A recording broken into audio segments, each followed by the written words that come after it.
ਪਿਆਰੇ ਵਿਦਿਆਰਥੀਓ, ਪਹਿਲਾਂ ਤਾਂ ਸਾਰਿਆਂ ਨੂੰ ਪਿਆਰ ਭਰੀ ਸਤਿ ਸ਼੍ਰੀ ਅਕਾਲ। ਮੈਨੂੰ ਉਮੀਦ ਹੈ ਵੀ ਤੁਸੀਂ ਸਾਰੇ ਤੰਦਰੁਸਤ ਹੋਵੋਗੇ। ਸੋ ਬੇਟਾ ਜੀ, ਆਪਾਂ ਹੁਣ ਤੱਕ ਭਾਰਤੀ ਸੰਸਦ ਬਾਰੇ ਪੜ੍ਹ ਚੁੱਕੇ ਹਾਂ। ਭਾਰਤੀ ਸੰਸਦ ਦੀ ਸ਼ਾਸਨ ਪ੍ਰਣਾਲੀ ਦੀਆਂ ਵਿਸ਼ੇਸ਼ਤਾਵਾਂ ਬਾਰੇ ਆਪਾਂ ਪੜ੍ਹ ਚੁੱਕੇ ਹਾਂ।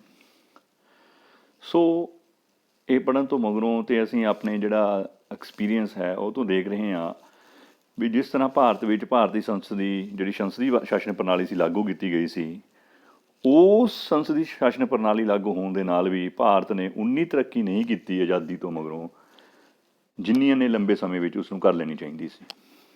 ਸੋ ਇਹਦਾ ਮਤਲਬ ਕਿਤੇ ਨਾ ਕਿਤੇ ਕੁਝ ਤਰੁੱਟੀਆਂ, ਕੁਝ ਦੋਸ਼, ਕੁਝ ਕਮੀਆਂ ਸਾਡੇ ਰਾਜਨੀਤਿਕ, ਸਾਡੇ ਸੰਸਦੀ ਸਿਸਟਮ ਦੇ ਵਿੱਚ, ਪਾਰਲੀਮੈਂਟਰੀ ਸਿਸਟਮ ਦੇ ਵਿੱਚ ਹੈਗੀਆਂ ਨੇ, ਜਿਹਦੇ ਕਰਕੇ ਅਸੀਂ ਆਜ਼ਾਦੀ ਦੇ 73 ਸਾਲਾਂ ਮਗਰੋਂ ਵੀ ਉਨੀ ਗਰੋਥ, ਉਨੀ ਐਕਸਪੈਂਸ਼ਨ, ਉਨਾ ਵਿਕਾਸ, ਉਨੀ ਡਿਵੈਲਪਮੈਂਟ ਨਹੀਂ ਕਰ ਸਕੇ। ਸੋ ਅੱਜ ਆਪਾਂ ਸਾਡੇ ਭਾਰਤੀ ਸੰਸਦੀ ਸ਼ਾਸਨ ਪ੍ਰਣਾਲੀ ਵਿੱਚ ਜੋ ਦੋਸ਼ ਪਾਏ ਜਾਂਦੇ ਨੇ, ਜੋ ਪ੍ਰੋਬਲਮਸ, ਜੋ ਤਰੁੱਟੀਆਂ ਪਾਈਆਂ ਜਾਂਦੀਆਂ ਨੇ, ਉਹਨਾਂ ਬਾਰੇ ਵਿਚਾਰ ਕਰਾਂਗੇ, ਉਹਨਾਂ ਬਾਰੇ ਪੜ੍ਹਾਂਗੇ। ਸਭ ਤੋਂ ਪਹਿਲਾਂ ਸਾਡੇ ਕੋਲ ਆਉਂਦਾ ਹੈ ਸੰਸਦੀ ਸ਼ਾਸਨ ਪ੍ਰਣਾਲੀ ਲਈ ਲੋੜੀਂਦਾ ਰਾਜਨੀਤਿਕ ਵਾਤਾਵਰਨ ਦੀ ਘਾਟ। ਬੇਟਾ, ਅਸੀਂ ਸਾਰੇ ਹੀ ਜਾਣਦੇ ਹਾਂ ਵੀ ਅਸੀਂ ਬੜੇ ਲੰਬੇ ਸਮੇਂ ਬਰਤਾਨੀਆ ਰਾਜ, ਬਸਤੀਵਾਦ, ਉਹਨਾਂ ਦਾ ਬਸਤੀਵਾਦ ਰਿਹਾ, ਅਸੀਂ ਬਸਤੀ ਰਹੀ, ਸਾਡੇ ਗੁਲਾਮ ਰਹੇ ਉਹਨਾਂ ਦੇ, ਅੰਗਰੇਜ਼ਾਂ ਦੇ। ਅਸੀਂ ਉਸ ਸਮੇਂ ਜਿਹੜੀਆਂ ਅੰਦਰੂਨੀ ਸਰਕਾਰਾਂ ਬਣਾਈਆਂ ਜਾਂਦੀਆਂ ਸੀ ਉਹਨਾਂ ਦਾ ਕੁਝ ਤਜਰਬਾ ਸੀ, ਕੁਝ ਸਾਡੇ ਵਿਦਵਾਨਾਂ ਨੂੰ ਸੰਸਦੀ ਸ਼ਾਸਨ ਪ੍ਰਣਾਲੀ ਦੀਆਂ ਵਿਸ਼ੇਸ਼ਤਾਵਾਂ, ਗੁਣਾਂ ਬਾਰੇ ਗਿਆਨ ਸੀ। ਇਹਨਾਂ ਸਾਰਿਆਂ ਨੂੰ ਦੇਖਦੇ ਹੋਏ, ਸੰਸਦੀ ਸ਼ਾਸਨ ਪ੍ਰਣਾਲੀ ਦੀਆਂ ਵਿਸ਼ੇਸ਼ਤਾਵਾਂ ਨੂੰ ਦੇਖਦੇ ਹੋਏ ਅਸੀਂ ਇਹ ਸਾਰੀ ਚੀਜ਼ ਨੂੰ ਅਡੋਪਟ ਕੀਤਾ ਸੀ। ਸੰਸਦੀ ਸ਼ਾਸਨ ਪ੍ਰਣਾਲੀ ਨੂੰ ਭਾਰਤ ਵਿੱਚ ਆਜ਼ਾਦੀ ਤੋਂ ਮਗਰੋਂ ਲਾਗੂ ਕਰਨ ਦਾ ਵਿਚਾਰ ਬਣਾਇਆ ਸੀ। ਇਹ ਪ੍ਰਣਾਲੀ ਜਿਨ੍ਹਾਂ ਵਿਸ਼ੇਸ਼ਤਾਵਾਂ ਅਤੇ ਸਫਲਤਾਪੂਰਵਕ ਕੰਮ ਕਰਦੀ ਹੈ, ਉਹਨਾਂ ਦੀ ਭਾਰਤ ਵਿੱਚ ਅਣਹੋਂਦ ਹੈ। ਅਜਿਹੀਆਂ ਕੰਡੀਸ਼ਨਸ ਨੇ ਜਿਨ੍ਹਾਂ ਦੇ ਉੱਤੇ ਸੰਸਦੀ ਸ਼ਾਸਨ ਪ੍ਰਣਾਲੀ ਪ੍ਰੋਪਰਲੀ ਇਫੈਕਟਿਵ ਹੁੰਦੀ ਹੈ, ਪ੍ਰਭਾਵਸ਼ਾਲੀ ਹੁੰਦੀ ਹੈ। ਉਹ ਹਾਲਾਤ ਹੀ ਸਾਡੇ ਭਾਰਤ ਵਿੱਚ, ਉਹ ਪੋਲੀਟੀਕਲ ਜਿਹੜੀਆਂ ਕੰਡੀਸ਼ਨਸ ਨੇ ਉਹ ਅਵੇਲੇਬਲ ਹੀ ਨਹੀਂ ਹੋਈਆਂ ਸਾਡੇ ਭਾਰਤ ਦੇ ਵਿੱਚ, ਜਿਹਦੇ ਕਰਕੇ ਇਹਦੇ ਅਸੀਂ ਪਰਫੈਕਟ ਰਿਜ਼ਲਟਸ ਪ੍ਰਾਪਤ ਨਹੀਂ ਕਰ ਸਕੇ। ਜਿਵੇਂ ਕਿ ਭਾਰਤ ਵਿੱਚ ਦੋ ਦਲ ਪ੍ਰਣਾਲੀ ਦਾ ਵਿਕਾਸ ਨਾ ਹੋ ਪਾਉਣਾ। ਭਾਰਤ ਦੇ ਵਿੱਚ ਬੇਟਾ ਮਲਟੀਪਲ ਦੇਖੋ ਹੈ ਨਾ, ਕਿੰਨੇ ਹੀ ਰਾਜਨੀਤਿਕ ਦਲ ਨੇ, ਕਿੰਨੇ ਹੀ ਪੋਲੀਟੀਕਲ ਪਾਰਟੀਜ਼ ਨੇ, ਹੈ ਨਾ। ਉਹ ਇੱਕ ਪੋਲੀਟੀਕਲ ਪਾਰਟੀ ਜਾਂ ਦੋ ਪੋਲੀਟੀਕਲ ਪਾਰਟੀ ਵਾਲਾ ਸਿਸਟਮ ਨਹੀਂ ਹੈ। ਸੋ ਉਹ ਬਹੁਤਾਤ ਹੋ ਗਈ ਪੋਲੀਟੀਕਲ ਪਾਰਟੀਜ਼ ਦੀ, ਹੈ ਨਾ। ਰਾਜਨੀਤਿਕ ਦਲਾਂ ਦਾ ਨਿਸ਼ਚਿਤ ਸਿਧਾਂਤਾਂ 'ਤੇ ਆਧਾਰਿਤ ਨਾ ਹੋਣਾ। ਬੇਟਾ, ਆਪਾਂ ਜਾਣਦੇ ਹਾਂ ਵੀ ਪੋਲੀਟੀਕਲ ਪਾਰਟੀ ਕਿਵੇਂ ਫਾਰਮ ਹੁੰਦੀ ਸੀ, ਜਦੋਂ ਕੁਝ ਇੱਕੋ ਜਿਹੇ ਵਿਚਾਰਾਂ ਵਾਲੇ, ਸਾਂਝੇ ਵਿਚਾਰਾਂ ਵਾਲੇ, ਸਾਂਝੇ ਮੰਤਵ ਲਈ ਲੈ ਕੇ ਲੋਕ ਇਕੱਠੇ ਹੋ ਕੇ ਕੰਮ ਕਰਨ ਵਾਸਤੇ ਇਕੱਠੇ ਹੁੰਦੇ ਸੀ, ਤਾਂ ਇੱਕ ਗਰੁੱਪ ਦਾ ਗਰੁੱਪ ਬਣਾਉਂਦੇ ਸੀ, ਜਿਸ ਨੂੰ ਰਜਿਸਟਰਡ ਕਰਾ ਕੇ ਅਸੀਂ ਪੋਲੀਟੀਕਲ ਪਾਰਟੀ ਬਣਾਉਂਦੇ ਸੀ। ਪਰ ਸਾਡੀਆਂ ਜਿਹੜੀਆਂ ਰਾਜਨੀਤਿਕ ਪਾਰਟੀਆਂ ਨੇ ਉਹ ਆਪਣੇ ਸਿਧਾਂਤਾਂ ਨੂੰ ਹੀ ਖੋ ਬੈਠੀਆਂ। ਸਿਧਾਂਤ ਹੀ ਨਹੀਂ ਹੈਗੇ ਉਹਨਾਂ ਦੇ, ਕੋਈ ਨਿਸ਼ਚਿਤ ਸਿਧਾਂਤ ਜਿਹੜੇ ਹੋਣੇ ਚਾਹੀਦੇ ਸੀ ਉਹਨਾਂ ਨੂੰ ਭੁੱਲ ਬੈਠੀਆਂ ਨੇ। ਸੱਤਾ ਦੇ ਲਾਲਚ ਦੇ ਵਿੱਚ ਯੋਗ ਅਤੇ ਗਿਆਨਵਰ ਪ੍ਰਤੀਨਿਧੀਆਂ ਦੀ ਚੋਣ ਨਾ ਹੋਣਾ, ਕੈਪੇਬਲ, ਹੈ ਨਾ, ਕੁਆਲੀਫਾਈਡ। ਸਾਡੇ ਸੰਵਿਧਾਨ ਦੇ ਵਿੱਚ, ਸਾਡੇ ਸਿਸਟਮ ਦੇ ਵਿੱਚ ਕਿਤੇ ਵੀ ਇਹ ਨਹੀਂ ਹੈ ਵੀ MLA MP ਬਣਨ ਵਾਸਤੇ ਤੁਹਾਡੀ ਕੋਈ ਕੁਆਲੀਫਿਕੇਸ਼ਨ ਹੋਊਗੀ। ਇੱਕ ਅਨਪੜ੍ਹ ਵਿਅਕਤੀ ਵੀ ਇਲੈਕਸ਼ਨ ਲੜ ਕੇ MLA MP ਕੋਈ ਵੀ, ਹੈ ਨਾ, ਅਹੁਦੇ 'ਤੇ ਜਾ ਸਕਦਾ ਹੈ। ਕਈ ਵਾਰ ਅਪਰਾਧੀ ਵੀ ਚਲੇ ਜਾਂਦੇ ਨੇ, ਉਹ ਵੀ ਇਲੈਕਸ਼ਨ ਲੜ ਕੇ ਪਹੁੰਚ ਜਾਂਦੇ ਨੇ। ਸੋ ਉਹ ਜਿਹੜਾ ਸਿਸਟਮ ਹੈ ਇੱਕ, ਉਹ ਅਜਿਹੇ ਲੋਕ ਕੋਈ ਬਹੁਤਾ ਜ਼ਿਆਦਾ ਉਸਾਰੂ, ਹੈ ਨਾ, ਉਹਦੇ ਵਿੱਚ ਆਪਣਾ ਪ੍ਰੋਗਰੈਸ, ਉਹਦੇ ਵਿੱਚ ਰੋਲ ਨਹੀਂ ਅਦਾ ਕਰਦੇ ਡਿਵੈਲਪਮੈਂਟ ਵਾਸਤੇ ਕੰਟਰੀ ਦੀ। ਸੰਸਦ ਵਿੱਚ ਅਸੰਸਦੀ ਕਾਰਵਾਈਆਂ ਦਾ ਹੋਣਾ, ਸੰਸਦ ਦੇ ਵਿੱਚ ਲੜਾਈ ਝਗੜੇ ਹੁੰਦੇ ਰਹਿੰਦੇ ਨੇ। ਸੰਸਦ ਜਿਹੜੇ ਰੀਪ੍ਰਜੈਂਟੇਟਿਵ ਆਫ ਪੀਪਲਸ, ਲੋਕਾਂ ਦੇ ਪ੍ਰਤੀਨਿਧੀ ਨੇ, ਉਹ ਸੰਸਦ ਦੇ ਵਿੱਚ ਜਾ ਕੇ ਲੜਦੇ ਨੇ, ਗਾਲੀ ਗਲੋਚ ਕਰਦੇ ਨੇ, ਬਾਈਕਾਟ ਕਰਨ ਵੇਲੇ, ਹੈ ਨਾ, ਅਨਪਾਰਲੀਮੈਂਟਰੀ ਲੈਂਗੁਏਜ ਯੂਜ਼ ਕਰਦੇ ਨੇ। ਸੋ ਇਹ ਸਾਰਾ ਕੁਛ ਹੈ ਜਿਹੜਾ ਇਹਨੇ ਸਾਡੀ ਜਿਹੜੀ ਸੰਸਦੀ ਸ਼ਾਸਨ ਪ੍ਰਣਾਲੀ ਜਿਹੜੀ ਇੰਨੀ ਇਫੈਕਟਿਵ ਹੋਣੀ ਚਾਹੀਦੀ ਸੀ, ਜਿਹਦੇ ਵਧੀਆ ਨਤੀਜੇ ਨਿਕਲਣੇ ਚਾਹੀਦੇ ਸੀ, ਉਹ ਨਤੀਜੇ ਨਹੀਂ ਨਿਕਲੇ। ਜਿਵੇਂ ਕਹਿੰਦਾ ਉਪਰੋਕਤ ਸਾਰੇ ਗੁਣਾਂ ਦੀ ਅਣਹੋਂਦ, ਜਿਹੜੇ ਇਹਨਾਂ ਅਜਿਹੇ ਗੁਣ ਹੋਣੇ ਚਾਹੀਦੇ ਸੀ ਪਰ ਭਾਰਤ ਵਿੱਚ ਨਹੀਂ ਹਨ, ਜਿਹਦੇ ਕਰਕੇ ਸਾਡੀ ਜਿਹੜੀ ਸੰਸਦੀ ਸ਼ਾਸਨ ਪ੍ਰਣਾਲੀ ਹੈ ਪੂਰਨ ਰੂਪ ਵਿੱਚ ਸਫਲ ਨਹੀਂ ਹੋ ਸਕੀ ਹੈ। ਸੋ ਸਭ ਤੋਂ ਮੈਂ ਵੀ ਵਾਤਾਵਰਨ ਦੀ ਘਾਟ ਹੈ। ਪੋਲੀਟੀਕਲ ਐਟਮੋਸਫੀਅਰ, ਪੋਲੀਟੀਕਲ ਕੰਡੀਸ਼ਨਸ ਜਿਹੜੀਆਂ ਨੇ ਉਹ ਸੂਟੇਬਲ ਨਹੀਂ ਹੈਗੀਆਂ ਸੰਸਦੀ ਸ਼ਾਸਨ ਪ੍ਰਣਾਲੀ ਵਾਸਤੇ ਭਾਰਤ ਵਿੱਚ। ਸੋ ਇਹ ਦੇਖੋ, ਸਾਡੇ ਨੇਤਾਵਾਂ ਵਾਲੀ ਗੱਲ ਵੀ ਆ ਗਈ। ਆ ਸੰਸਦ ਦਾ ਸਿਸਟਮ ਦੇਖੋ ਸੰਸਦ ਦੇ ਵਿੱਚ, ਸੰਸਦੀ ਕਾਰਵਾਈਆਂ ਦੇ ਵਿੱਚ ਲੋਕਾਂ ਦਾ ਕੀ ਹਾਲ ਹੈ। ਬਹੁ ਦਲ ਹੋ ਗਿਆ, ਹੈ ਨਾ, ਇਹ ਸਾਰੇ ਕਾਰਨ ਨੇ। ਸੈਕਿੰਡ ਆ ਗਿਆ ਬਹੁਤ ਜ਼ਿਆਦਾ ਰਾਜਨੀਤਿਕ ਦਲ। ਹਾਂ, ਵੱਡਾ ਪੁਆਇੰਟ ਹੈ ਇਹ। ਜਿਵੇਂ ਆਪਾਂ ਸੰਸਦੀ ਸ਼ਾਸਨ ਪ੍ਰਣਾਲੀ ਵਿੱਚ ਕਿਹਾ ਸੀ ਵੀ ਦੋ ਦਲ ਪ੍ਰਣਾਲੀ ਹੋਵੇ ਤਾਂ ਉੱਥੇ ਜ਼ਿਆਦਾ ਵਧੀਆ ਇਫੈਕਟਿਵ ਇਹਦੇ ਰਿਜ਼ਲਟਸ ਮਿਲ ਸਕਦੇ ਨੇ, ਪਰ ਭਾਰਤ ਵਿੱਚ ਰਾਜਨੀਤਿਕ ਦਲਾਂ ਦੀ ਬਹੁਤਾਤ ਸੰਸਦੀ ਸ਼ਾਸਨ ਪ੍ਰਣਾਲੀ ਦੀ ਪੂਰਨ ਸਫਲਤਾ ਦੇ ਮਾਰਗ ਵਿੱਚ ਇੱਕ ਵੱਡੀ ਰੁਕਾਵਟ ਸਿੱਧ ਹੁੰਦੀ ਹੈ। ਬਿਲਕੁਲ ਹੁੰਦੀ ਹੈ। ਭਾਰਤ ਵਿੱਚ ਦੇਖੋ ਬੇਟਾ, 8 ਤਾਂ ਰਾਸ਼ਟਰੀ ਦਲ ਨੇ, ਨੈਸ਼ਨਲ ਪੋਲੀਟੀਕਲ ਪਾਰਟੀਜ਼ ਨੇ, 8 ਵੱਡੀਆਂ ਮੇਜਰ, ਹੈ ਨਾ। ਕਹਿੰਦਾ 52 ਖੇਤਰੀ ਦਲ ਨੇ, ਸਟੇਟ ਪੋਲੀਟੀਕਲ ਪਾਰਟੀਜ਼ ਨੇ, ਅਤੇ ਸੈਂਕੜੇ ਹੀ ਗੈਰ ਮਾਨਤਾ ਪ੍ਰਾਪਤ ਰਾਜਨੀਤਿਕ ਦਲ ਨੇ। ਬੇਟਾ ਇਹ ਜਿਹੜੇ ਰਾਜਨੀਤਿਕ ਦਲ ਨੇ ਇਹਨਾਂ ਨੂੰ ਰਜਿਸਟਰਡ ਕਰਾਉਣਾ ਪੈਂਦਾ ਹੈ ਸਾਡੇ ਚੋਣ ਆਯੋਗ ਕੋਲੇ। ਇਲੈਕਸ਼ਨ ਕਮਿਸ਼ਨ ਆਫ ਇੰਡੀਆ ਇਹਨਾਂ ਨੂੰ ਰਜਿਸਟਰਡ ਕਰਦਾ ਹੈ, ਮਾਨਤਾ ਦਿੰਦਾ, ਫਿਰ ਇਹਨਾਂ ਨੂੰ ਮਾਨਤਾ ਮਿਲ ਜਾਂਦੀ ਹੈ। ਸੋ ਇਸ ਸਮੇਂ ਭਾਰਤ ਵਿੱਚ 8 ਤਾਂ ਨੈਸ਼ਨਲ ਪੋਲੀਟੀਕਲ ਪਾਰਟੀਜ਼ ਨੇ, ਲਗਭਗ 52 ਸਟੇਟ ਪੋਲੀਟੀਕਲ ਪਾਰਟੀਜ਼ ਨੇ, ਅਤੇ ਅਣਗਿਣਤ ਹੀ ਜਿਹਨੂੰ ਕਹਿੰਦੇ ਨੇ ਵੀ ਸਾਡੇ ਕੋਲ ਅਨਰਜਿਸਟਰਡ ਛੋਟੇ ਛੋਟੇ ਦਲ ਬਣੇ ਹੋਏ ਨੇ ਜਿਹੜੇ ਸਟੇਟਸ ਦੇ ਵਿੱਚ ਬੜਾ ਕੰਮ ਕਰਦੇ ਨੇ। ਹੁਣ ਇੰਨੀ ਜ਼ਿਆਦਾ ਬਹੁਤਾਤ ਹੋਣ ਦੇ ਕਾਰਨ ਵੀ ਜਿਹੜਾ ਸਾਡਾ ਸੰਸਦੀ ਸਿਸਟਮ ਹੈ ਉਹ ਪ੍ਰੋਪਰਲੀ ਢੰਗ ਨਾਲ ਨਹੀਂ ਚੱਲ ਸਕਿਆ, ਉਹਦੀ ਪੂਰਨਤਾ, ਉਹਦੀ ਸਫਲਤਾ ਪ੍ਰਾਪਤ ਨਹੀਂ ਹੋ ਸਕੀ। ਜਿਵੇਂ ਦੇਖੋ ਸਾਡੇ ਕੋਲ ਲਿਸਟ ਬਣਾਈ ਵੀ ਹੈ, BJP ਭਾਰਤੀ ਜਨਤਾ ਪਾਰਟੀ ਦਾ ਆ ਗਿਆ, ਇੰਡੀਅਨ ਨੈਸ਼ਨਲ ਕਾਂਗਰਸ ਆ ਗਿਆ, CPIM ਆ ਗਿਆ ਨਾ। ਨਾਲ ਇਹਨਾਂ ਦੀ ਜਦੋਂ ਕਿਸ ਸਾਲ ਸ਼ੁਰੂ ਹੋਏ, ਇਹਨਾਂ ਦੀ ਕਿਸ ਸਾਲ ਇਹਨਾਂ ਨੂੰ ਸਥਾਪਿਤ ਕੀਤਾ ਗਿਆ ਉਹ ਨਾਲ ਸਾਲ ਆ ਰਹੇ ਨੇ। ਆਲ ਇੰਡੀਆ ਤ੍ਰਿਣਮੂਲ ਕਾਂਗਰਸ ਆ ਗਿਆ, ਨਾਲ ਸਾਇੰਸ ਨੇ, BSP ਆ ਗਿਆ, ਨੈਸ਼ਨਲ ਕਾਂਗਰਸ ਪਾਰਟੀ ਆ ਗਿਆ, ਕਮਿਊਨਿਸਟ ਪਾਰਟੀ ਆਫ ਇੰਡੀਆ ਆ ਗਿਆ, ਅਤੇ ਲੇਟੈਸਟ ਜਿਹੜੀ 8ਵੀਂ ਨੈਸ਼ਨਲ ਪੀਪਲਸ ਪਾਰਟੀ ਹੈ ਨਾ, ਇਹ 8ਵੀਂ ਪਾਰਟੀ ਹੈ 2013 ਦੇ ਵਿੱਚ ਨੈਸ਼ਨਲ ਪਾਰਟੀ ਜਿਹੜੀ ਐਸਟੈਬਲਿਸ਼ ਕੀਤੀ ਉਹ ਆ ਗਈ ਹੈ ਨਾ। ਇਸ ਦੇ ਨਾਲ ਦੀਆਂ ਸਟੇਟ ਪਾਰਟੀਜ਼ ਆ ਗਈਆਂ, ਦੇਖੋ ADMK ਤਮਿਲਨਾਡੂ ਦੀ ਮੇਨ ਆ ਗਈ ਹੈ ਨਾ ਜੀ, BJD ਉੜੀਸਾ ਦੀ ਆ ਗਈ, ਇੱਧਰੋਂ TDP ਆ ਗਈ ਆਂਧਰਾ ਪ੍ਰਦੇਸ਼ ਦੀ, RJD ਬਿਹਾਰ, ਪੰਜਾਬ ਦੀ ਸ਼੍ਰੋਮਣੀ ਅਕਾਲੀ ਦਲ ਤੱਕੜੀ ਦਾ ਨਿਸ਼ਾਨ ਹੈ ਨਾ। ਇਸ ਤਰ੍ਹਾਂ ਇਹ ਸਾਰੀਆਂ ਜਿਹੜੀਆਂ ਖੇਤਰੀ ਦਲ ਨੇ ਰਾਜਨੀਤਿਕ ਪਾਰਟੀਜ਼ ਨੇ, ਇਹਨਾਂ ਦੀ ਬਹੁਤਾਤ ਹੈ, ਬਹੁਤ ਜ਼ਿਆਦਾ ਗਿਣਤੀ ਦੇ ਵਿੱਚ ਪਾਈਆਂ ਜਾਂਦੀਆਂ ਨੇ, ਜਿਹਦੇ ਕਰਕੇ ਮਜ਼ਬੂਤ ਸਰਕਾਰ ਬਣਾਉਣਾ ਅਤੇ ਮਜ਼ਬੂਤ ਸੰਸਦ ਬਣਾਉਣਾ ਉਹ ਪੋਸੀਬਲ ਨਹੀਂ ਹੋ ਸਕਿਆ, ਅਤੇ ਉਹਦੇ ਨਤੀਜੇ ਵੀ ਸਹੀ ਢੰਗ ਨਾਲ ਪ੍ਰਾਪਤ ਸਾਨੂੰ ਨਹੀਂ ਹੁੰਦੇ। ਸੋ ਤੀਸਰਾ ਪੁਆਇੰਟ ਹੈ ਵਿਰੋਧੀ ਧਿਰ ਦੀ ਬਹੁਦਲੀ ਸਵਰੂਪ। ਬੇਟਾ ਜਿਹੜਾ ਆਪੋਜੀਸ਼ਨ ਪਾਰਟੀ ਹੈ, ਕਿਸੇ ਵੀ ਕੰਮ ਨੂੰ ਜਦੋਂ ਆਪਾਂ ਕਹਿੰਦੇ ਨੇ ਵੀ ਵਿਕਾਸ ਦੇ ਰਸਤੇ ਵਿੱਚ ਜੇ ਕੋਈ ਅੜਿੱਕਾ ਹੁੰਦਾ ਤਾਂ ਵਿਕਾਸ ਹੋਰ ਜ਼ਿਆਦਾ ਸਪੀਡ ਨਾਲ ਹੁੰਦਾ, ਹੋਰ ਵਧੀਆ ਢੰਗ ਨਾਲ ਹੁੰਦਾ। ਉਸੇ ਤਰ੍ਹਾਂ ਵਿਧਾਇਕ ਵਿਰੋਧੀ ਧਿਰ ਦੀ ਮਾਨਤਾ ਲਈ 10ਵਾਂ ਹਿੱਸਾ ਸੀਟਾਂ ਹੋਣੀਆਂ ਜ਼ਰੂਰੀ ਨਹੀਂ। ਸੰਵਿਧਾਨ ਦੇ ਅਨੁਸਾਰ, ਕੌਨਸਟੀਟਿਊਸ਼ਨ ਦੇ ਅਨੁਸਾਰ ਵਿਰੋਧੀ ਆਪੋਜ਼ਿਟ ਪਾਰਟੀ, ਭਾਵ ਜਿਹੜੀ ਪਾਰਟੀ ਸਰਕਾਰ ਦੇ ਵਿੱਚ ਨਹੀਂ, ਸਰਕਾਰ ਨਹੀਂ ਬਣਾ ਪਾਉਂਦੀ, ਉਹਨਾਂ ਕੋਲੇ ਘੱਟੋ ਘੱਟ ਕੁੱਲ ਸੀਟਾਂ ਦਾ 10ਵਾਂ ਹਿੱਸਾ ਹੋਵੇ ਤਾਂ ਉਹ ਅਪੋਜੀਸ਼ਨ ਪਾਰਟੀ ਰਜਿਸਟਰਡ ਹੋ ਸਕਦੀ ਹੈ, ਵੀ ਅਸੀਂ ਉਹਨਾਂ ਨੂੰ ਐਫੀਲੀਏਸ਼ਨ ਮਿਲੂਗੀ, ਪ੍ਰੋਪਰਲੀ ਡੈਜਿਗਨੇਸ਼ਨ ਮਿਲੂਗੀ ਵਿਰੋਧੀ ਧਿਰ ਦੀ। ਪਰ ਸਾਡੇ ਭਾਰਤ ਵਿੱਚ ਕਈ ਵਾਰ ਤਾਂ ਇਹ ਜਿਹੜੀ ਆਪੋਜੀਸ਼ਨ ਪਾਰਟੀ ਆ ਉਹਦੇ ਕੋਲੇ 10% ਸੀਟਾਂ ਹੀ ਨਹੀਂ ਹੁੰਦੀਆਂ। ਦੇਖੋ 2014 ਦੀਆਂ ਇਲੈਕਸ਼ਨਸ ਹੋਈਆਂ ਸੀ ਲੋਕ ਸਭਾ, ਅਤੇ 2019 ਦੀਆਂ ਇਲੈਕਸ਼ਨਸ ਹੋਈਆਂ ਸੀ, ਉਹਦੇ ਵਿੱਚ ਕਿਸੇ ਸਿੰਗਲ ਪਾਰਟੀ ਕੋਲੇ 10% ਭਾਵ 545 ਸੀਟਸ ਜਾਂ 543 ਲਾਈਏ ਇਲੈਕਟਡ ਮੈਂਬਰਸ, ਤਾਂ ਉਹਦੇ ਲਈ ਸਾਨੂੰ 55 ਜਿਹੜੀਆਂ ਸੀਟਾਂ ਚਾਹੀਦੀਆਂ ਸੀ, ਉਹ 55 ਸੀਟਾਂ ਵੀ ਇੱਕ ਇੰਡੀਵਿਜੂਅਲ ਪਾਰਟੀ ਨੂੰ ਨਹੀਂ ਮਿਲ ਸਕੀਆਂ ਵੀ ਉਹ ਇੱਕ ਤਕੜੀ ਆਪੋਜੀਸ਼ਨ ਬਣ ਸਕੇ, ਤਾਂ ਜੋ ਉਹ ਲੋਕਾਂ ਦੇ ਮੁੱਦਿਆਂ ਨੂੰ ਸੰਸਦ ਦੇ ਵਿੱਚ ਉਠਾ ਸਕਣ। ਮਜ਼ਬੂਤ ਅਤੇ ਪ੍ਰਭਾਵਸ਼ਾਲੀ ਵਿਰੋਧੀ ਦਲ ਦੀ ਹੋਂਦ ਸੰਸਦੀ ਸ਼ਾਸਨ ਪ੍ਰਣਾਲੀ ਦੀ ਇੱਕ ਮਹੱਤਵਪੂਰਨ ਵਿਸ਼ੇਸ਼ਤਾ ਹੁੰਦੀ ਹੈ, ਪਰ ਭਾਰਤ ਵਿੱਚ ਬਹੁਦਲ ਪ੍ਰਣਾਲੀ ਹੋਣ ਕਰਕੇ ਸੰਸਦ ਵਿੱਚ ਵਿਰੋਧੀ ਦਲ ਦੀ ਧਿਰ ਬਹੁਦਲੀ ਸਵਰੂਪ ਪਾਇਆ ਜਾਂਦਾ ਹੈ। ਜਦੋਂ ਕਿ ਸਾਡੀ ਹੈ ਨਾ ਜਿਹੜਾ ਇੱਕ ਆਪੋਜੀਸ਼ਨ ਪਾਰਟੀ ਇੱਕ ਹੋਣੀ ਚਾਹੀਦੀ ਸੀ, ਉਹ ਵੀ ਕਈ ਗਰੁੱਪਸ ਨੂੰ ਮਿਲ ਕੇ ਇੱਕ ਆਪੋਜੀਸ਼ਨ ਪਾਰਟੀ ਬਣਾਉਣੀ। ਜਦੋਂ ਉਹ ਵੱਖ-ਵੱਖ ਭਾਂਤਾਂ ਦੇ ਕਹਿੰਦਾ ਬਹੁਗਿਣਤੀ ਰਾਜਨੀਤਿਕ ਦਲਾਂ ਵਿੱਚ ਦੀ ਵਿਚਾਰਧਾਰਾ ਵਿੱਚ ਅੰਤਰ ਹੁੰਦਾ ਹੈ, ਆਪਸੀ ਮਤਭੇਦ ਕਾਰਨ ਉਹ ਸਰਕਾਰ ਦੀਆਂ ਨੀਤੀਆਂ ਦੀ ਉਸਾਰੂ ਆਲੋਚਨਾ ਕਰਨ ਦੀ ਬਜਾਏ ਇੱਕ ਦੂਜੇ ਨੂੰ ਪਛਾੜਨ ਵਿੱਚ ਉਲਝੇ ਰਹਿੰਦੇ ਨੇ। ਕਿੱਥੇ ਤਾਂ ਹੁੰਦਾ ਵੀ ਆਪੋਜ਼ਿਟ ਪਾਰਟੀ ਦਾ ਇੱਕ ਕੰਮ ਹੈ ਵੀ ਸਰਕਾਰ ਜੇ ਕੋਈ ਗਲਤ ਕੰਮ ਕਰਦੀ ਹੈ ਜਾਂ ਕੋਈ ਮਾੜਾ ਚੰਗਾ ਕੰਮ ਕਰਦੀ ਹੈ ਜਾਂ ਕੋਈ ਘੱਟ ਪ੍ਰੋਗਰੈਸਿਵ ਵਾਲਾ ਕੰਮ ਕਰਦੀ ਹੈ, ਉਹਨੂੰ ਸਹੀ ਢੰਗ ਨਾਲ ਜਨਤਾ ਦੇ ਸਾਹਮਣੇ ਲਿਆਓ, ਉੱਥੇ ਸੰਸਦ ਦੇ ਵਿੱਚ ਵਿਰੋਧ ਕਰੋ, ਉੱਥੇ ਮਤਾ ਪਾਸ ਕਰੋ। ਪਰ ਉਹ ਇਹਨਾਂ ਕੰਮ ਕਰਨ ਦੀ ਥਾਂ 'ਤੇ ਆਪਸ ਵਿੱਚ ਹੀ ਲੜਦੇ ਰਹਿੰਦੇ ਨੇ, ਕਿਉਂਕਿ ਵਿਚਾਰਾਂ ਦਾ ਫਰਕ ਹੁੰਦਾ। ਕਈ ਗਰੁੱਪ ਇਕੱਠੇ ਹੋ ਕੇ ਇੱਕ ਬਣੇ ਹੁੰਦੇ ਨੇ ਤਾਂ ਉਹਨਾਂ ਦੇ ਵਿਚਾਰਾਂ ਦੇ ਵਿੱਚ ਮਤਭੇਦ ਪਾਇਆ ਜਾਂਦਾ ਹੈ, ਅਤੇ ਉਹ ਅਸਲੀ ਜਿਹੜਾ ਮੰਤਵ ਹੈ ਆਪੋਜੀਸ਼ਨ ਪਾਰਟੀ ਦਾ ਉਹਨੂੰ ਨਹੀਂ ਉਜਾਗਰ ਕਰ ਸਕਦੇ। ਇਸੇ ਕਾਰਨ ਜਨਤਾ ਦੀ ਇੱਛਾ ਸਹੀ ਪ੍ਰਤੀਨਿਧਤਾ ਨਹੀਂ ਹੁੰਦੀ, ਅਤੇ ਨਾ ਹੀ ਜਨਤਾ ਪਾਸ ਸ਼ਾਸਕ ਦਲ ਦਾ ਕੋਈ ਬਦਲਾਅ ਉਪਲਬਧ ਹੁੰਦਾ ਹੈ। ਜਿਹੜੀ ਇੱਕ ਵਾਰ ਸੱਤਾ ਦੇ ਵਿੱਚ ਆ ਗਈ, ਉਹਦੀ ਜੇ ਆਪੋਜੀਸ਼ਨ ਪਾਰਟੀ ਨਹੀਂ ਹੈ ਕੋਈ ਚੱਜਦੀ, ਤਾਂ ਲੋਕਾਂ ਕੋਲੇ ਕੋਈ ਚੇਂਜ ਲਿਆਉਣ ਵਾਸਤੇ ਲੋਕਾਂ ਦੇ ਮਨਾਂ ਦੇ ਵਿੱਚ ਕੋਈ ਐਡਾ ਜ਼ਿਆਦਾ ਉਤਸ਼ਾਹ ਨਹੀਂ ਹੁੰਦਾ ਵੀ ਅਸੀਂ ਇਹਨੂੰ ਚੇਂਜ ਕਰ ਸਕੇ, ਸਾਡੇ ਕੋਲ ਕੋਈ ਅਲਟਰਨੇਟਿਵ ਹੋਵੇ ਵੀ ਜੇ ਸਰਕਾਰ ਵਧੀਆ ਕੰਮ ਨਹੀਂ ਕਰੂਗੀ ਅਸੀਂ ਨਵੀਂ ਸਰਕਾਰ ਲਿਆਵਾਂਗੇ। ਇਸ ਤਰ੍ਹਾਂ ਜਿਹੜੀ ਸੱਤਾਧਾਰੀ ਸਰਕਾਰ ਹੈ ਉਹ ਮਨਮਰਜ਼ੀਆਂ ਕਰਨ ਵਾਸਤੇ ਵੀ ਕਈ ਵਾਰ ਆਜ਼ਾਦ ਹੋ ਜਾਂਦੀ ਹੈ, ਡਿਊ ਟੂ ਜਦੋਂ absence of a solid and strong opposition. ਦੇਖੋ ਆਹ 2019 ਦੇ ਨਤੀਜੇ ਨੇ, ਜਿਹਦੇ ਵਿੱਚ ਦੇਖੋ ਸਾਨੂੰ 55 ਸੀਟਾਂ ਚਾਹੀਦੀਆਂ ਸੀ, ਤਾਂ ਇੰਡੀਅਨ ਨੈਸ਼ਨਲ ਕਾਂਗਰਸ ਕੋਲੇ ਕਿੰਨੀਆਂ ਨੇ? 52, ਸਿਰਫ 52 ਸੀਟਾਂ ਨੇ। ਦੇਖੋ 54 ਸੀਟਾਂ ਜਿਹੜੀਆਂ ਚਾਹੀਦੀਆਂ ਸੀ 55, ਉਹਦੇ ਵਿੱਚੋਂ ਸਿਰਫ 52 ਸੀਟਾਂ ਆਈਆਂ ਨੇ। ਤਾਂ ਦੱਸੋ ਕਿਵੇਂ ਆਪੋਜੀਸ਼ਨ ਹੋਵੇ? ਰਲ ਮਿਲ ਕੇ ਇਹਨਾਂ ਨੇ ਇੱਕ ਗੱਠਜੋੜ ਬਣਾਇਆ। ਈਵਨ ਕਿ ਇਹ ਗੱਠਜੋੜ ਇਲੈਕਸ਼ਨ ਤੋਂ ਪਹਿਲਾਂ ਬਣਿਆ ਸੀ, ਇਹਨਾਂ ਦਾ ਮਕਸਦ ਕੀ ਸੀ? ਸਿਰਫ ਸੱਤਾ ਦੇ ਵਿੱਚ ਆਉਣਾ, ਹੈ ਨਾ। ਸੋ ਸਾਰੀਆਂ ਪੋਲੀਟੀਕਲ ਪਾਰਟੀ ਦਾ ਇੱਕੋ ਹੀ ਮੋਟਿਵ ਰਹਿ ਗਿਆ ਵੀ ਸੱਤਾ ਵਿੱਚ ਆਈਏ, ਉਸਾਰੂ ਜਿਹੜਾ ਕੰਮ ਕਰਨ ਦਾ ਕੋਈ ਐਡਾ ਜ਼ਿਆਦਾ ਉਹਨਾਂ ਨੂੰ ਉਹਦੇ ਵੱਲ ਧਿਆਨ ਨਹੀਂ ਹੈ। ਇਹ 4th ਪੁਆਇੰਟ ਆ ਗਿਆ ਲਟਕਦੀ ਸੰਸਦ, ਹੰਗ parliament. Very important question, short note ਬਹੁਤ ਇੰਪੋਰਟੈਂਟ ਹੈ। ਕਹਿੰਦਾ ਲਟਕਦੀ ਸੰਸਦ ਭਾਵ ਅਜਿਹੀ ਲੋਕ ਸਭਾ ਤੋਂ ਹੈ ਜਦੋਂ ਆਮ ਚੋਣਾਂ ਵਿੱਚ ਕਿਸੇ ਇੱਕ ਰਾਜਨੀਤਿਕ ਦਲ ਨੂੰ ਸਪਸ਼ਟ ਬਹੁਮਤ ਪ੍ਰਾਪਤ ਨਹੀਂ ਹੁੰਦਾ।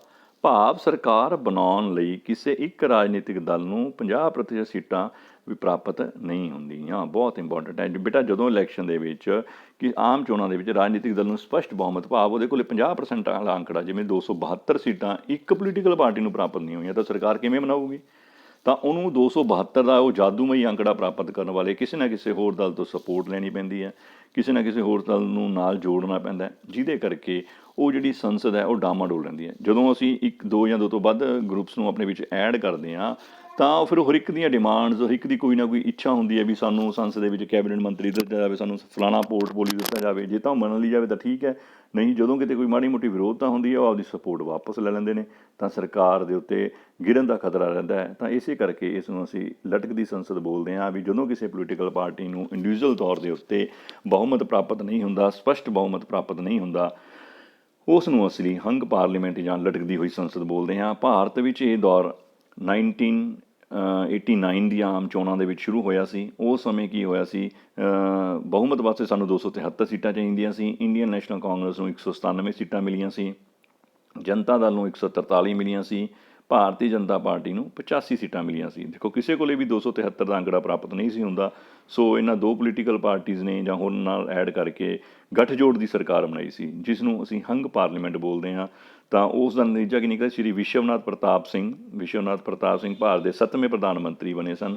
ਇਹਨਾਂ ਨੂੰ VP ਸਿੰਘ ਬੋਲਿਆ ਜਾਂਦਾ ਸੀ। ਦੇਖੋ ਹੰਗ ਪਾਰਲੀਮੈਂਟ ਦਾ ਕਹਿੰਦਾ ਵੀ ਅੱਡ ਲੀਡਰਸ ਨੇ ਜਿਹੜੇ ਉਹ ਇਸ ਤਰ੍ਹਾਂ ਟੰਗੇ ਹੋਏ ਨੇ, ਦੇਖੋ ਨਾ ਹੰਗ ਵੀ ਟੰਗੇ ਲਟਕੇ ਹੋਏ ਨੇ, ਫਿਰ ਕਹਿੰਦੇ ਨੇ ਵੀ ਚਲੋ ਆਪਾਂ ਰਲ ਮਿਲ ਕੇ ਕੋਈ ਗੱਠਜੋੜ ਕਰੀਏ, ਕੋਈ ਗੱਲਬਾਤ ਕਰੀਏ ਤਾਂ ਜੋ ਸਰਕਾਰ ਬਣੀ। ਇਹ ਅਜਿਹੇ ਵਰਡਸ ਤੋਂ ਅਸੀਂ ਇਹਨਾਂ ਨੂੰ ਲਟਕਦੀ ਹੋਈ ਸੰਸਦ ਦਾ ਨਾਮ ਦਿੱਤਾ ਗਿਆ। ਸੋ ਇਹ ਸਾਡੇ ਕੋਲ ਸਾਰੇ ਅੰਕੜੇ ਨੇ 1952 ਤੋਂ ਲੈ ਕੇ ਜਿਹੜੀਆਂ ਸਰਕਾਰਾਂ ਬਣੀਆਂ। ਇੰਡੀਅਨ ਨੈਸ਼ਨਲ ਕਾਂਗਰਸ ਸੀਗੀਆਂ ਲਗਾਤਾਰ 5 ਸਾਲ, ਇਹਨਾਂ 5 ਟਰਮਸ ਇਹਨਾਂ ਦੀਆਂ। ਫਿਰ ਇੱਕ ਵਾਰ BJP ਦੀ ਸਰਕਾਰ ਆਈ ਸੀ, ਉਸ ਤੋਂ ਉਹਨੂੰ ਫਿਰ 2 ਟਰਮ ਦੇ ਵਿੱਚ ਕਾਂਗਰਸ, ਫਿਰ ਲਟਕਦੀਆਂ ਮਿਕਸ 1999 ਤੋਂ ਲੈ ਕੇ ਤਾਂ ਬਸ ਫਿਰ ਮਿਕਸ ਕੰਮ ਸ਼ੁਰੂ ਹੋ ਗਿਆ ਸੀ, ਹੈ ਨਾ। ਫਿਰ ਹੁਣ ਜਾ ਕੇ 2014 ਦੇ ਵਿੱਚ ਇੰਡੀਵਿਜੂਅਲ NDA ਦੀ, ਜਿਹਦੇ ਵਿੱਚ BJP ਲੀਡਿੰਗ ਪਾਰਟੀ ਹੈ, ਉਹਨਾਂ ਦੀਆਂ ਸਰਕਾਰਾਂ ਬਣ ਰਹੀਆਂ ਹਨ। ਪੰਜਵਾਂ ਹੈ ਬੇਟਾ ਗੱਠਜੋੜ ਦੀ ਰਾਜਨੀਤੀ। ਦੇਖੋ ਦਿਸ ਪਿਕਚਰ ਸ਼ੋਜ਼ ਗੱਠਜੋੜ, BRJD, SP, ਤ੍ਰਿਣਮੂਲ ਕਾਂਗਰਸ ਹੈ ਨਾ, ਵੱਖ-ਵੱਖ ਪਾਰਟੀਆਂ ਇਕੱਠੀਆਂ ਹੋਈਆਂ ਬੈਠੀਆਂ ਨੇ ਸਰਕਾਰ ਬਣਾਉਣ ਵਾਸਤੇ। ਇੱਧਰ ਵੀ ਦੇਖੋ ਵੱਖ-ਵੱਖ ਪਾਰਟੀਆਂ ਦੇ ਪ੍ਰਤੀਨਿਧੀ, ਵੱਖ-ਵੱਖ ਪਾਰਟੀਆਂ ਦੇ ਲੀਡਰ ਇਕੱਠੇ ਹੋਏ ਨੇ। ਇਹਨਾਂ ਦਾ ਕੀ ਮਕਸਦ ਹੈ? ਸੱਤਾ ਪ੍ਰਾਪਤ ਕਰਨਾ, ਚੇਅਰ ਪ੍ਰਾਪਤ ਕਰਨਾ, ਕੁਰਸੀ ਪ੍ਰਾਪਤ ਕਰਨਾ, ਸਰਕਾਰ ਬਣਾਉਣਾ। ਇਹਨਾਂ ਦੀ ਵਿਚਾਰਧਾਰਾ ਵੱਖਰੀ ਹੈ ਪਾਰਟੀ ਦੀ, ਇਹ ਪਾਰਟੀ ਦੀ ਵੱਖਰੀ ਵਿਚਾਰਧਾਰਾ ਹੈ, ਇਹ ਪਾਰਟੀ ਦੀ ਵੱਖਰੀ ਵਿਚਾਰਧਾਰਾ ਹੈ, ਇਹ ਕਾਂਗਰਸ ਵਾਲੇ ਆ ਗਏ, ਇਹਨਾਂ ਦੀ ਵੱਖਰੀ ਵਿਚਾਰਧਾਰਾ ਹੈ ਨਾ, BSP ਵਾਲੇ ਮੈਡਮ ਆ ਗਏ, ਇਹਨਾਂ ਦੀ ਵੱਖਰੀ ਵਿਚਾਰ। ਸੋ ਇਹਨਾਂ ਦੀ ਵੱਖ-ਵੱਖ ਵਿਚਾਰਧਾਰਾ ਨੇ, ਪਰੰਤੂ ਸੱਤਾ ਪ੍ਰਾਪਤ ਕਰਨ ਵਾਸਤੇ, ਸਰਕਾਰ ਬਣਾਉਣ ਵਾਸਤੇ ਇਹਨਾਂ ਨੇ ਗੱਠਜੋੜ ਬਣਾ ਲਿਆ। ਇੱਕ ਗੱਠਜੋੜ ਦੀ, ਗਠਬੰਧਨਾਂ ਦੀ ਰਾਜਨੀਤੀ। ਕਹਿੰਦਾ ਗਠਬੰਧਨਾਂ ਦੀ ਰਾਜਨੀਤੀ ਦੇਖੋ, ਪਿਕਚਰ ਨੂੰ ਦੇਖੋ ਧਿਆਨ ਨਾਲ। ਵਿਚਾਲੇ ਚੇਅਰ ਹੈ, PM ਚੇਅਰ ਹੈ, ਮਹਾਂ ਸਰਕਾਰ, ਸਾਰੇ ਇਹਦੇ ਆਲੇ ਦੁਆਲੇ ਘੁੰਮ ਰਹੇ ਨੇ ਵੀ ਕਿਵੇਂ ਨਾ ਕਿਵੇਂ ਕਰਕੇ ਅਸੀਂ ਕਿੱਥੇ ਪਹੁੰਚਣਾ, ਉਰੇ ਪਹੁੰਚਣਾ। 2 ਨਾਲ ਰਲ ਜਾਈਏ, 3 ਨਾਲ ਰਲ ਜਾਈਏ, ਸਾਡਾ ਮਕਸਦ ਕੀ ਰਹਿ ਗਿਆ? ਸਿਰਫ ਕੁਰਸੀ ਪ੍ਰਾਪਤ ਕਰਨਾ। ਜਨਤਾ ਦੀ ਭਲਾਈ ਵਾਲਾ ਕੰਮ ਤਾਂ ਬੜੀ ਦੂਰ ਜਾ ਰਿਹਾ, ਉਹ ਤਾਂ ਬਾਅਦ ਦੀਆਂ ਗੱਲਾਂ ਹੋ ਗਈਆਂ। ਪਹਿਲਾਂ ਸੱਤਾ ਪ੍ਰਾਪਤ ਕਰਨਾ।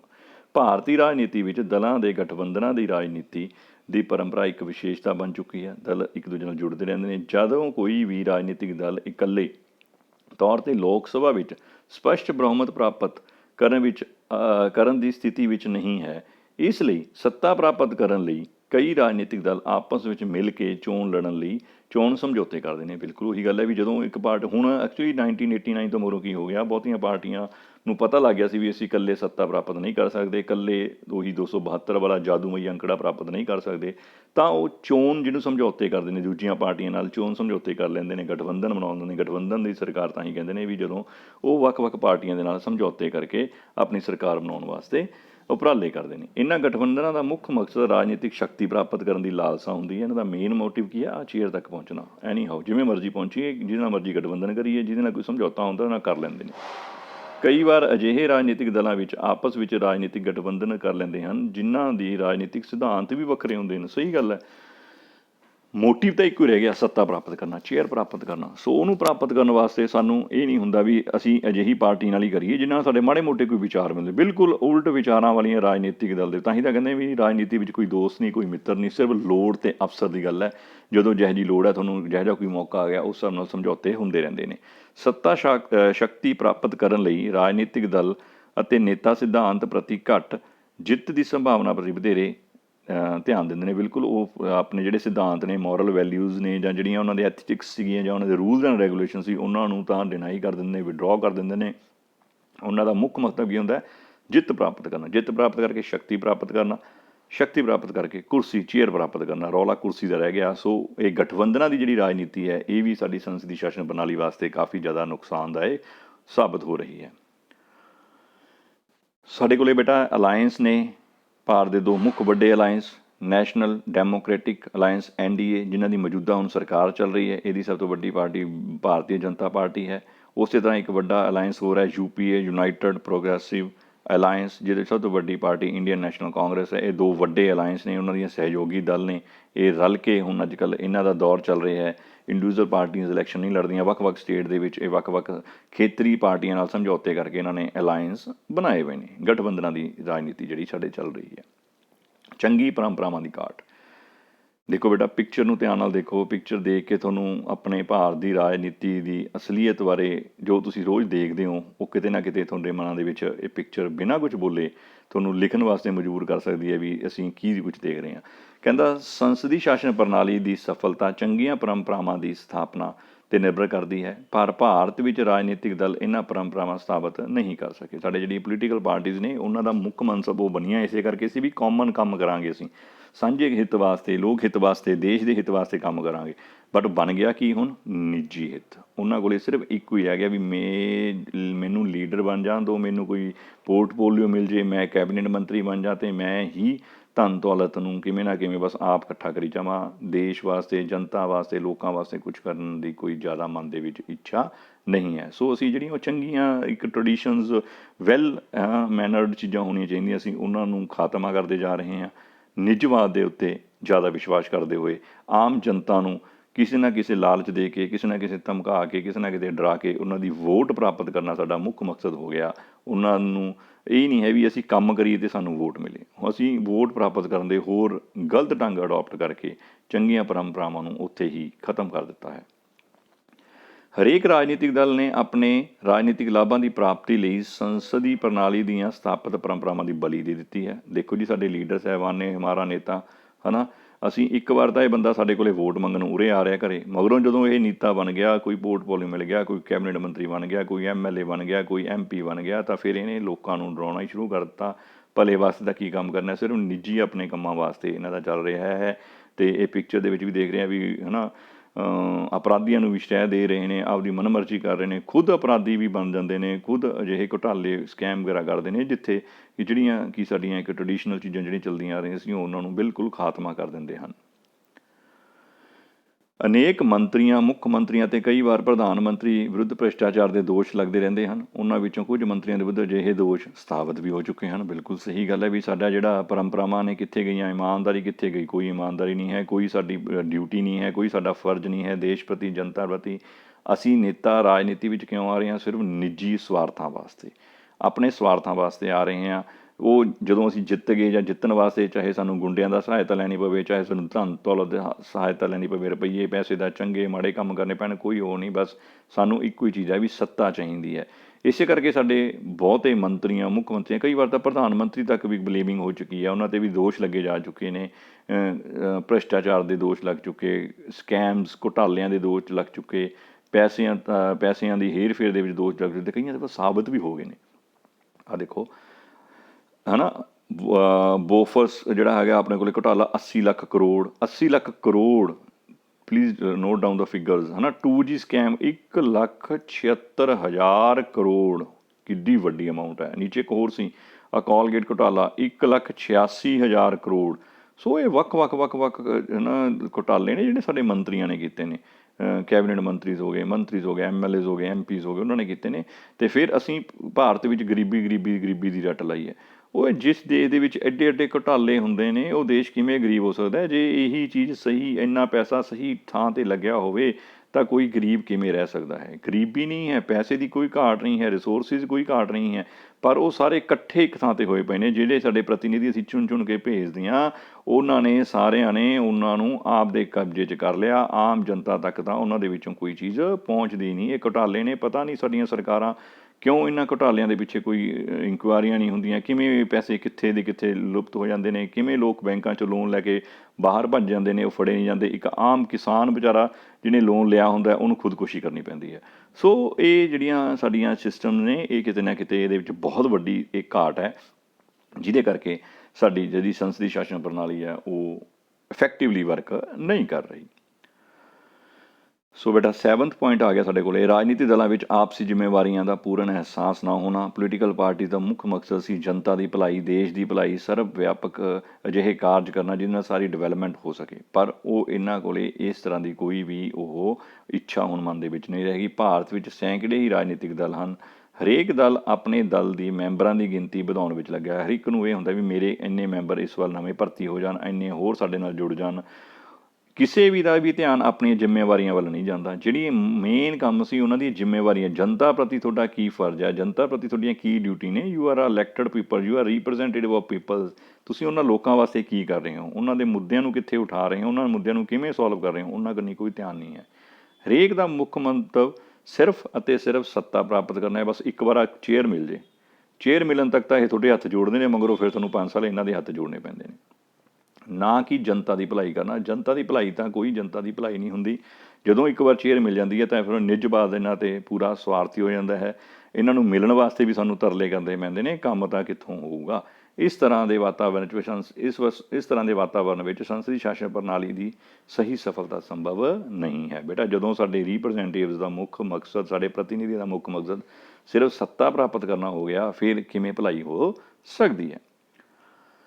ਲੋ ਜੀ, ਆਹ ਇੱਕ ਕਾਫੀ ਇੰਪੋਰਟੈਂਟ ਪੁਆਇੰਟ ਹੈ। ਚੋਣ ਵਿੱਚ ਜਨ ਸਹਿਭਾਗਤਾ ਦਾ ਪੱਧਰ ਉਤਸ਼ਾਹਜਨਕ ਨਾ ਹੋਣਾ। ਕਹਿੰਦਾ ਜੀ ਚੋਣਾਂ ਲੋਕਤੰਤਰ ਦਾ ਸਭ ਤੋਂ ਵੱਡਾ ਥੰਮ ਹੁੰਦੀਆਂ ਨੇ। Biggest pillar of the democracy ਕੀ ਹੈ? ਚੋਣਾਂ ਰਾਹੀਂ ਹੋਈਆਂ ਨਾ, ਲੋਕਾਂ ਲਈ ਲੋਕਾਂ ਦੁਆਰਾ ਸਰਕਾਰ ਕਿਵੇਂ ਹੁੰਦੀ ਹੈ, ਚੁਣੀ ਜਾਂਦੀ ਹੈ, ਕਿਵੇਂ? ਵੋਟਾਂ ਰਾਹੀਂ, ਇਲੈਕਸ਼ਨਸ ਰਾਹੀਂ, ਚੋਣਾਂ ਰਾਹੀਂ। ਪਰ ਭਾਰਤ ਹੈ ਜਿਹੜਾ ਸੰਸਾਰ ਦਾ ਸਭ ਤੋਂ ਵੱਡਾ ਲੋਕਤੰਤਰ ਹੈ, ਪਰ ਸਭ ਤੋਂ ਮਾੜੀ ਗੱਲ ਕੀ ਹੋ ਰਹੀ ਹੈ, ਸਭ ਤੋਂ ਮੰਦਭਾਗੀ ਗੱਲ ਕੀ ਹੈ? ਇੱਥੋਂ ਦੇ ਲਗਭਗ 40% ਮਤਦਾਤਾ ਤਾਂ ਵੋਟ ਪਾਉਣ ਹੀ ਨਹੀਂ ਜਾਂਦੇ, ਵੋਟਾਂ ਵਿੱਚ ਭਾਗ ਹੀ ਨਹੀਂ ਲੈਂਦੇ। ਉਹਨਾਂ ਨੂੰ ਪਤਾ ਹੈ, ਉਹਨਾਂ ਨੂੰ ਨਾ, ਕਈਆਂ ਨੂੰ ਤਾਂ ਨੌਲੇਜ ਨਹੀਂ ਹੈ, ਕਈਆਂ ਨੂੰ ਨੌਲੇਜ ਹੁੰਦੀ ਹੈ, ਫਿਰ ਵੀ ਇਲੈਕਸ਼ਨ ਦੇ ਵਿੱਚ ਪਾਰਟੀਸਪੇਟ ਨਹੀਂ ਕਰਦੇ। ਅਸੀਂ ਛੁੱਟੀ ਮਨਾਉਣ ਨੂੰ ਬੜਾ ਆਨੰਦ ਲੈਂਦੇ ਵੀ ਅੱਜ ਇਲੈਕਸ਼ਨ ਹੈ, ਛੁੱਟੀ ਹੈ ਦਫ਼ਤਰਾਂ ਦੇ ਵਿੱਚ, ਹੈ ਨਾ। ਕੁਝ ਗਰੀਬੀ ਕਾਰਨ, ਕੁਝ ਅਨਪੜ੍ਹਤਾ ਕਾਰਨ, ਕੁਝ ਹੋਰ ਅਜਿਹੇ ਕਾਰਨ ਨੇ ਜਿਹਦੇ ਕਰਕੇ ਲਗਭਗ ਗੌਰਮੈਂਟ ਆਫ ਇੰਡੀਆ ਦੇ ਅੰਕੜੇ ਨੇ ਵੀ 40% ਮਤਦਾਤਾ ਇਲੈਕਸ਼ਨ ਦੇ ਵਿੱਚ ਪਾਰਟੀਸਪੇਟ ਨਹੀਂ ਕਰਦੇ। ਜਦੋਂ 100 ਦੇ ਵਿੱਚੋਂ 40 ਬੰਦਿਆਂ ਨੇ ਵੋਟ ਨਹੀਂ ਕੀਤੀ, ਸਿਰਫ 60 ਬੰਦੇ ਵੋਟਿੰਗ ਕਰਕੇ ਆਏ ਨੇ।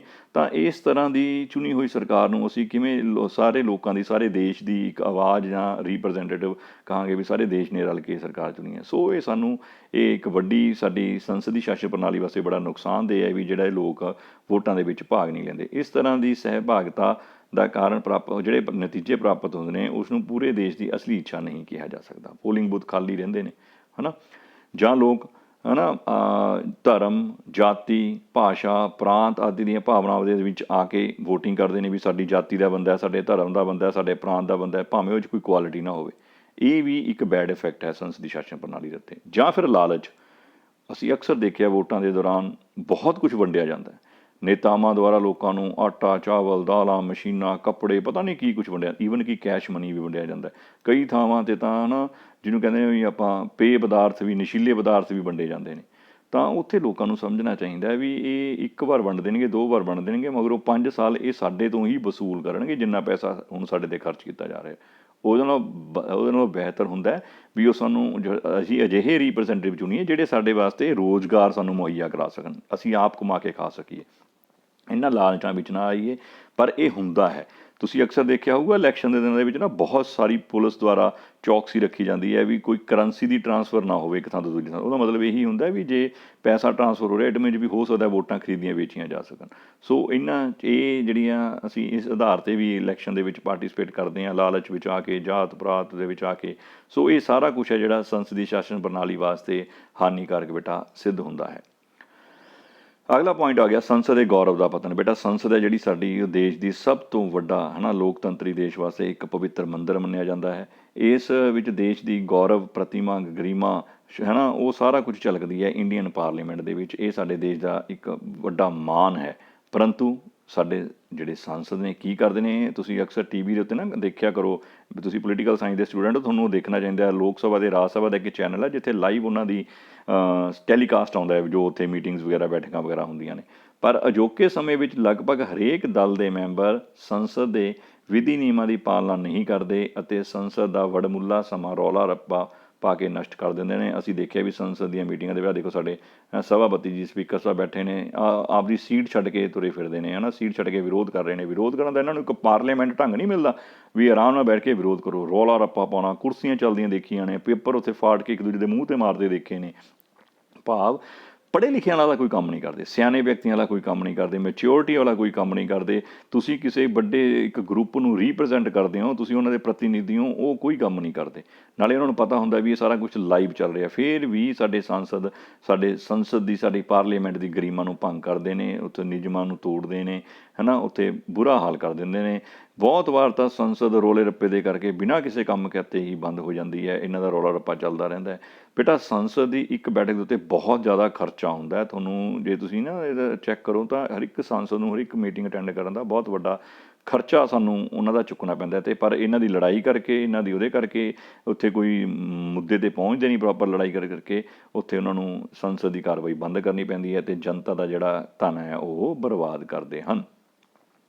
ਫਿਰ ਆ ਗਿਆ ਅੱਗੇ ਸਾਡੇ ਕੋਲ 10ਵਾਂ ਪੁਆਇੰਟ, ਵਿਧਾਨਿਕ ਮਾਮਲਿਆਂ ਵਿੱਚ ਵਿਧਾਇਕਾਂ ਦੀ ਘੱਟ ਰੁਚੀ। ਜਿਹੜੇ ਵਿਧਾਇਕ ਸਾਡੇ ਚੁਣ ਕੇ ਸੰਸਦ ਦੇ ਵਿੱਚ ਜਾਂਦੇ ਨੇ, ਉਹਨਾਂ ਨੂੰ ਵਿਧਾਨਿਕ ਕੰਮਾਂ ਦੇ ਵੱਲ ਤਾਂ ਕੋਈ ਬਹੁਤੀ ਜ਼ਿਆਦਾ ਰੁਚੀ ਨਹੀਂ ਹੁੰਦੀ। ਇਨਫੈਕਟ ਉਹਨਾਂ ਨੂੰ ਪਤਾ ਹੀ ਨਹੀਂ ਹੁੰਦਾ ਵੀ ਅਸੀਂ MP ਬਣ ਗਏ, ਸਾਡੀਆਂ ਕੀ ਕੀ ਡਿਊਟੀਜ਼ ਨੇ, ਕੀ ਕੀ ਰਾਈਟਸ ਨੇ, ਕੀ ਕੁਛ ਅਸੀਂ ਕਰ ਸਕਦੇ ਹਾਂ ਸੰਸਦ ਦੇ ਵਿੱਚ। ਅਸੀਂ ਕਿਸੇ ਚੀਜ਼ 'ਤੇ ਬਹਿਸ ਕਰਨੀ ਹੈ, ਕੋਈ ਆਪਦੇ ਏਰੀਆ ਜਿੱਥੋਂ ਅਸੀਂ ਚੁਣ ਕੇ ਆਏ ਹਾਂ ਉਹ ਏਰੀਏ ਬਾਰੇ, ਉਹਨਾਂ ਲੋਕਾਂ ਦੀਆਂ ਇੱਛਾਵਾਂ ਬਾਰੇ ਕੋਈ ਗੱਲ ਕਰਨੀ ਹੈ, ਉਹਨਾਂ ਦੀਆਂ ਕੋਈ ਇੱਛਾ ਪੂਰੀ ਕਰਨ ਵਾਸਤੇ, ਕੋਈ ਡਿਮਾਂਡਸ ਪੂਰੀਆਂ ਕਰਨ ਵਾਸਤੇ ਅਸੀਂ ਸੰਸਦ ਦੇ ਵਿੱਚ ਉਹਨਾਂ ਨੂੰ ਰੀਪ੍ਰਜੈਂਟ ਕਰੀਏ। ਇਹ ਤਾਂ ਕੰਮ ਬਹੁਤ ਦੂਰ ਦੀ ਗੱਲ ਹੈ।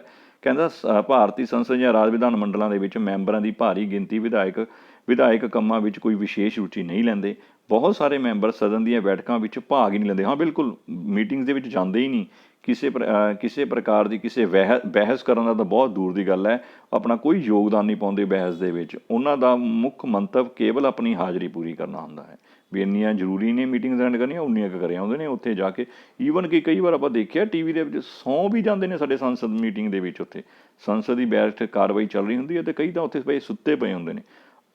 ਉਹ ਦੇਖੋ ਸ਼ਰਮ ਵਾਲੀ ਗੱਲ ਹੈ, ਬੜੀ ਮਾੜੀ ਗੱਲ ਹੈ ਵੀ ਉਹ ਸਾਡੇ ਚੁਣੇ ਹੋਏ ਪ੍ਰਤੀਨਿਧੀ ਨੇ, ਸਾਨੂੰ ਉਹ ਉੱਥੇ ਜਾ ਕੇ ਸਾਡੀ ਉਹਨਾਂ ਨੇ ਆਵਾਜ਼ ਉੱਥੇ ਉਠਾਉਣੀ ਹੈ ਸੰਸਦ ਦੇ ਵਿੱਚ, ਜਿੱਥੇ ਕਾਨੂੰਨ ਬਣਾਉਣੇ ਨੇ, ਜਿੱਥੇ ਕੋਈ ਰੂਲਸ ਐਂਡ ਰੈਗੂਲੇਸ਼ਨ ਬਣਨੇ ਨੇ, ਅਤੇ ਉਹ ਉੱਥੇ ਜਾ ਕੇ ਲੜਾਈ ਝਗੜਾ ਜਾਂ ਈਵਨ ਕਿ ਸੌਣ ਤੱਕ ਵਾਲੀ ਵੀ ਸ਼ਰਮਨਾਕ ਹਰਕਤ ਕਰਦੇ ਨੇ। ਬੜੀ ਮਾੜੀ ਗੱਲ ਹੈ ਸਾਡੀ ਸੰਸਦੀ ਸ਼ਾਸਨ ਪ੍ਰਣਾਲੀ ਦੇ ਵਿੱਚ ਇਹ।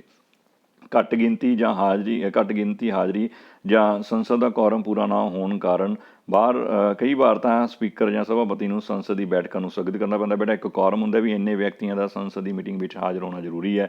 ਜੇ ਉਹਨੇ ਨਹੀਂ ਹੁੰਦੇ ਤਾਂ ਉਹ ਕਾਰਵਾਈ ਦੀ ਕੋਈ ਵੈਲਿਊ ਨਹੀਂ, ਇਸ ਕਰਕੇ ਉਹਨਾਂ ਨੂੰ ਉਹ ਕਈ ਵਾਰ ਸਥਗਿਤ ਕਰਨੀਆਂ ਪੈ ਸਕਦੀਆਂ ਹਨ। ਸਾਡੇ ਦੇਸ਼ ਵਿੱਚ ਵਿਧਾਇਕ ਸੰਸਦਾਂ ਲਈ ਕੋਈ ਵਿੱਦਿਅਕ ਯੋਗਤਾ ਨਿਸ਼ਚਿਤ ਨਹੀਂ ਕੀਤੀ ਗਈ, ਜਿਸ ਕਾਰਨ ਘੱਟ ਪੜ੍ਹੇ ਲਿਖੇ ਜਾਂ ਅਨਪੜ੍ਹ ਵਿਅਕਤੀ ਵੀ ਵਿਧਾਨ ਸਭਾ ਜਾਂ ਸੰਸਦ ਦੇ ਮੈਂਬਰ ਬਣ ਜਾਂਦੇ ਨੇ। ਅਜਿਹੇ ਸੰਸਦ ਕਾਰਜ ਪ੍ਰਣਾਲੀ ਨੂੰ ਵਧੀਆ ਬਣਾਉਣ ਵਿੱਚ ਕੋਈ ਮਹੱਤਵਪੂਰਨ ਯੋਗਤਾ ਨਹੀਂ ਨਿਭਾਉਂਦੇ। ਬੇਟਾ ਇਹ ਟਰੂ ਹੈ।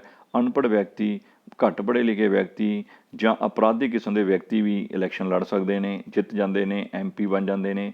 ਅਜਿਹੇ ਵਿਅਕਤੀ ਸਾਰੇ ਨਹੀਂ, ਪਰ ਇਹਨਾਂ ਵਿੱਚੋਂ ਬਹੁਤੇ ਵਿਅਕਤੀਆਂ ਦਾ ਇਹ ਹੁੰਦਾ ਵੀ ਇਹਨਾਂ ਨੂੰ ਪਤਾ ਹੀ ਨਹੀਂ ਹੁੰਦਾ ਵੀ ਅਸੀਂ ਕੀ ਕੁਛ ਕਰ ਸਕਦੇ ਹਾਂ, ਇਹਨਾਂ ਨੂੰ ਬਸ ਇਹ ਹੁੰਦਾ ਵੀ ਮੈਂ MP ਬਣ ਗਿਆ, ਬਸ ਇੰਨਾ ਹੀ ਬਹੁਤ ਹੈ, ਸੋ ਉਹ ਉਸਾਰੂ ਜਿਹੜਾ ਇੱਕ ਤੁਸੀਂ ਐਡੇ ਵੱਡੇ ਗਰੁੱਪ ਨੂੰ ਪ੍ਰਤੀਨਿਧ ਚੁਣ ਕੇ ਆਏ ਹੋ, ਉਹਨਾਂ ਵਾਸਤੇ ਕੀ ਕੰਮ ਕਰਨਾ, ਉਹਦੇ ਪ੍ਰਤੀ ਇਹਨਾਂ ਨੂੰ ਕੋਈ ਐਡੀ ਜ਼ਿਆਦਾ ਦਿਲਚਸਪੀ ਨਹੀਂ ਹੁੰਦੀ। ਇਹ ਇੰਨਾ ਜ਼ਿਆਦਾ ਇਫੈਕਟਿਵਲੀ ਉੱਤੇ ਕੰਮ ਨਹੀਂ ਕਰਦੇ। ਅਨੇਕ ਮੈਂਬਰ ਤਾਂ ਸੰਸਦ ਵਿੱਚ ਵਿਧੀ ਨਿਯਮਾਂ ਦਾ ਵੀ ਕੋਈ ਗਿਆਨ ਨਹੀਂ ਹੁੰਦਾ। ਇਨਫੈਕਟ ਸਹੀ ਗੱਲ ਹੈ, ਇਹਨਾਂ ਨੂੰ ਪਤਾ ਹੀ ਨਹੀਂ ਹੁੰਦਾ ਵੀ ਸੰਸਦ ਦੇ ਵਿੱਚ ਕੀ ਰੂਲਸ ਐਂਡ ਰੈਗੂਲੇਸ਼ਨ ਨੇ। ਸੋ ਇਸ ਤਰ੍ਹਾਂ ਅਸੀਂ ਦੇਖਿਆ ਵੀ ਜਿਹੜੀ ਸਾਡੀ ਭਾਰਤ ਦੀ ਸੰਸਦ ਦੀ ਪ੍ਰਣਾਲੀ ਦੇ ਵਿੱਚ ਅਨੇਕ ਤਰ੍ਹਾਂ ਦੇ ਦੋਸ਼ ਪਾਏ ਜਾਂਦੇ ਨੇ, ਗਠਬੰਧਨ ਕੀਤੇ ਜਾਂਦੇ ਨੇ, ਰਾਜਨੀਤਿਕ ਦਲਾਂ ਦੀ ਨਿਸ਼ਚਿਤ ਸਿਧਾਂਤਾਂ ਦੀ ਅਣਹੋਂਦ ਪਾਈ ਜਾਂਦੀ ਹੈ।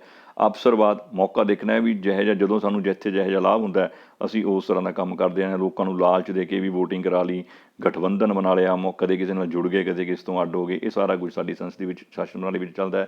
ਭ੍ਰਿਸ਼ਟਾਚਾਰ ਦਾ, ਕਰਪਸ਼ਨ ਦਾ ਬੋਲਬਾਲਾ, ਨੇਤਾ ਨਿੱਜੀ ਲਾਭਾਂ ਵਾਸਤੇ ਜਨਤਾ ਦਾ ਸ਼ੋਸ਼ਣ ਕਰਦੇ ਨੇ। ਦੇਖੋ ਤਸਵੀਰ ਦੇ ਵਿੱਚ ਜਨਤਾ ਦਾ, ਜਿਹਨੂੰ ਕਹਿੰਦੇ ਨੇ ਵੀ ਕਾਮਨ ਮੈਨਸ ਬਲੱਡ, ਇੱਥੋਂ ਤੱਕ ਰੀਅਲ ਪਿਕਚਰਸ ਨੇ ਬੇਟਾ। ਇਹ ਸਾਡੇ ਸੰਸਦੀ ਸ਼ਾਸਨ ਪ੍ਰਣਾਲੀ ਦੇ ਵਿੱਚ ਅਜਿਹਾ ਹੀ ਹੁੰਦਾ ਰਿਹਾ ਹੈ, ਹੁੰਦਾ ਹੈ, ਹੈ ਨਾ। ਅਸੀਂ ਠੀਕ ਹੈ ਵੀ ਇੱਕ ਲੋਕਤੰਤਰ ਦੇ ਵਿੱਚ ਹਾਂ, ਪਰ ਫਿਰ ਵੀ ਸਾਡੇ ਨਾਲ ਅਜਿਹਾ ਕੁਛ ਹੋ ਰਿਹਾ ਹੈ। ਮੈਨੀਫੈਸਟੋਜ਼ ਸਾਨੂੰ ਜਿਹੜੇ ਹੈ ਨਾ, ਚੋਣ ਮਨੋਰਥ ਪੱਤਰ ਤਿਆਰ ਕੀਤੇ ਜਾਂਦੇ, ਬੜੇ ਕੁਛ ਦੱਸਿਆ ਜਾਂਦਾ ਵੀ ਅਸੀਂ ਐਂ ਕਰ ਦਾਂਗੇ, ਅਸੀਂ ਐਂ ਕਰ ਦਾਂਗੇ। ਝੂਠੇ ਵਾਅਦੇ ਮਗਰੋਂ ਕੋਈ ਕਿਸੇ ਨੂੰ ਮਿਲਦਾ। ਈਵਨ ਕਿ ਇੱਕ MLA MP ਨੂੰ ਮਿਲਣਾ ਹੀ ਮੁਸ਼ਕਿਲ ਹੋ ਜਾਂਦਾ ਆਮ ਵਿਅਕਤੀ ਨੂੰ। ਵੀ ਜੇ ਕਿਸੇ ਨੂੰ ਕੋਈ ਕੰਮ ਪੈ ਜਾਏ ਨਾ, ਲੋਕਲ MLA ਜਾਂ MP ਤੋਂ, ਉਹਨੂੰ ਮਿਲਣ ਵਾਸਤੇ ਹੀ ਸਾਨੂੰ 1000 ਬੰਦੇ ਤੋਂ ਸਿਫਾਰਸ਼ਾਂ ਪਾਉਣੀਆਂ ਪੈਂਦੀਆਂ ਵੀ MLA ਸਾਹਿਬ ਨੂੰ ਮਿਲਣਾ ਜਾਂ MP ਸਾਹਿਬ ਨੂੰ ਮਿਲਣਾ।